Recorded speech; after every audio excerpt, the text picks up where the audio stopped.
Hello दोस्तों, नमस्कार। आज मैं फिर से आप लोगों के बीच एक नए वीडियो के साथ आया हूं।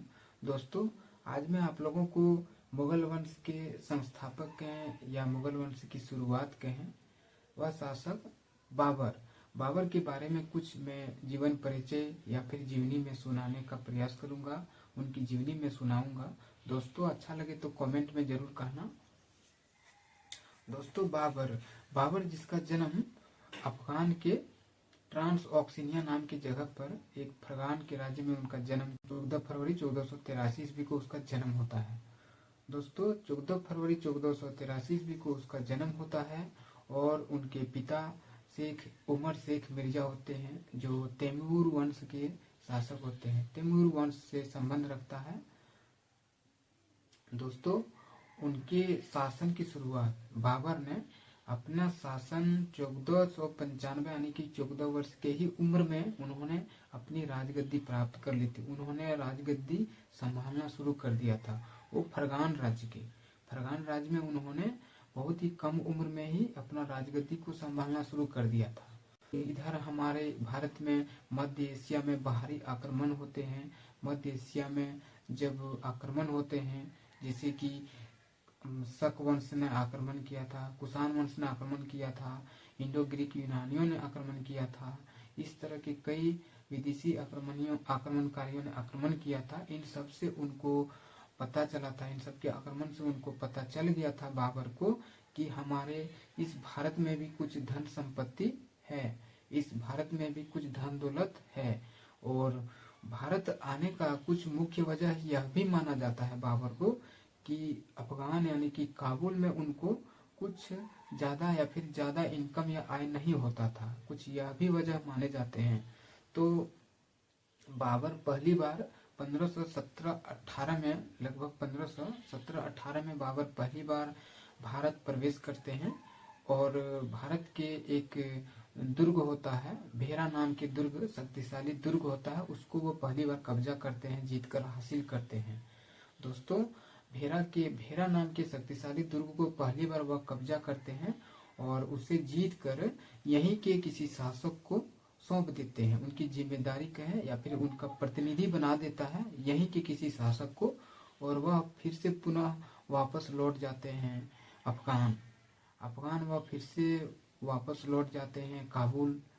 फिर वहां लौटने के बाद फिर कुछ दिन बाद या फिर कुछ साल बाद पता चलते हैं कि यहाँ जो इस किले के जो जिम्मेदारी या प्रतिनिधि जिसको बनाया गया था, उसको दौलत खां नाम के एक मुस्लिम शासक था। दौलत खां नाम के मुस्लिम शासक ने उससे खदेड़ दिया या भगा दिया है। उस शासक को जो प्रतिनिधि बनाया गया था, दौलत खां ने उसको भगा देता है या निकाल देता है उस दुर्ग से। तो फिर बाबर दोबारा पुनः वापस आते हैं, भारत प्रवेश करते हैं और वह प्रवेश करने के बाद पहली बार 1520-21 में वह पहली बार फिर से प्रवेश करते हैं भारत, और पंजाब की सियालकोट और आगरा को और भेरा नाम के किला को फिर से वह कब्जा करते हैं, आक्रमण करते हैं और पुनः जीत कर हासिल कर लेते हैं। दोस्तों, 1520-21 में जीत कर हासिल करने के बाद वह फिर से यहाँ जमा लेते हैं हक अपना और रहने लगते हैं। और बाबर ने पहली बार इब्राहिम लोदी जो था, जिसको लोदी वंश का अंतिम शासक माना जाता है और लोदी वंश का अंतिम शासक माना जाता है, लोदी वंश के अंतिम शासक को पतन किया था। लोदी वंश का पतन करने वाला बाबर को ही माना जाता है। दोस्तों, बाबर ने इब्राहिम लोदी को हराया था और पूर्ण रूप से लोदी वंश का जड़ को उखाड़ करके फेंक डाला था, और वहीं से बाबर के यानी कि मुगल वंश की शुरुआत हो जाती है। वहीं से पानीपत के प्रथम युद्ध होते हैं 1526 में। दोस्तों, पानीपत के प्रथम युद्ध होते हैं 21 अप्रैल 1526 को, और वहीं से इब्राहिम, और वह युद्ध जो होता है वो 21 अप्रैल 1526 को बाबर और इब्राहिम लोदी के बीच में युद्ध होता है। और बाबर ने इब्राहिम लोदी को बुरी तरह से हरा देते हैं। इब्राहिम लोदी को हार का सामना करना पड़ता है और इब्राहिम लोदी की अंत में मृत्यु भी हो जाती है।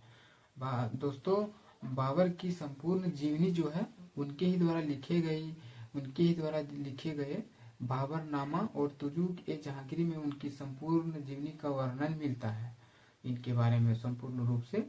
तो दोस्तों, पानीपत का प्रथम युद्ध होता है, मुगल वंश की शुरुआत हो जाती है, इब्राहिम लोदी का अंत हो जाता है।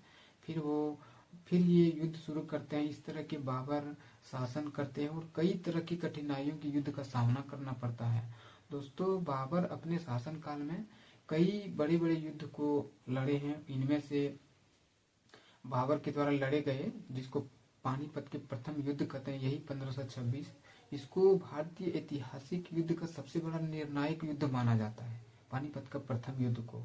फिर ये कई तरह के युद्ध लड़ते हैं, जैसे हो गया खानवा का युद्ध, घाघरा का युद्ध, चंदेरी का युद्ध, कन्नौजा का युद्ध, चौसा का युद्ध, ठीक ना। इस तरह के कई सारे युद्ध लड़ते हैं, चंदेरी का युद्ध, इस तरह के युद्ध लड़ते हैं और यह शासन करते हैं। फिर 1526 के बाद 1527 में आ जाता है खानवा का युद्ध।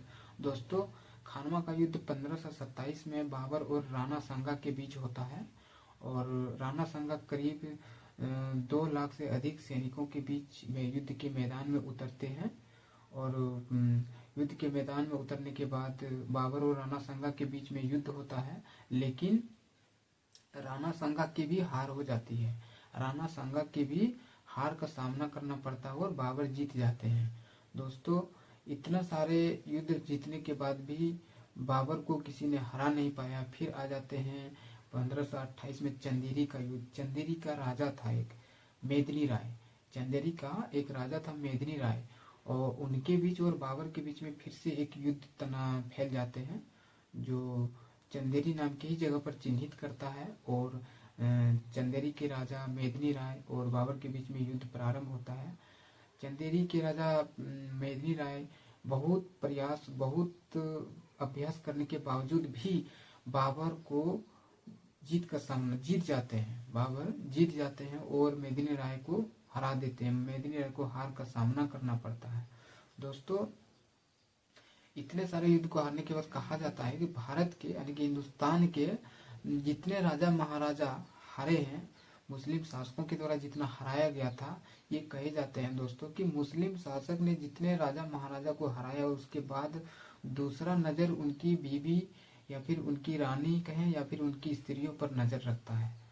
उनकी स्त्रियों पर नजर रखता है मुस्लिम शासकों द्वारा, और राजा महाराजा को हराने के बाद उनकी पत्नी पर नजर डालते हैं या फिर वे निकाह कर लेते हैं, उनसे निकाह करने का सोच रखते हैं या फिर बलात्कार करने का सोच रखते हैं या फिर उसे बंदी बना लेने का सोच रखते हैं। दोस्तों, मुस्लिम शासक की ये नजरें थी जी। युद्ध में हराने के बाद उनकी बीवी पर नजर रखती थी। तो दोस्तों, हमारे देश की ये गर्व की बात है कि हमारे देश में राजा महाराजा की युद्ध में हार जाने के बाद उनके जो स्त्री या फिर महिलाएं होती थी, वो अपने मान सम्मान या अपनी मर्यादा, अपनी इज्जत को बचाए रखने के लिए वो जोहर कर लेती थी। दोस्तों, अपने मान सम्मान या इज्जत को बचाए रखने के लिए वो जोहर कर लेती थी। जोहर का अर्थ होता है कि वो अपने आप को आत्महत्या कर लेना या फिर आग के चपेट में आ जाना, अपने आप को आग की कुंडली में चल जाना, मर जाती थी अपने आप को, लेकिन वो मुस्लिम शासक के हाथ में नहीं जाती थी। दोस्तों, ये गर्व की बात है कि हमारे देश की रानी महारानी जो थी वो मुस्लिम शासक के हाथ में कभी नहीं गई।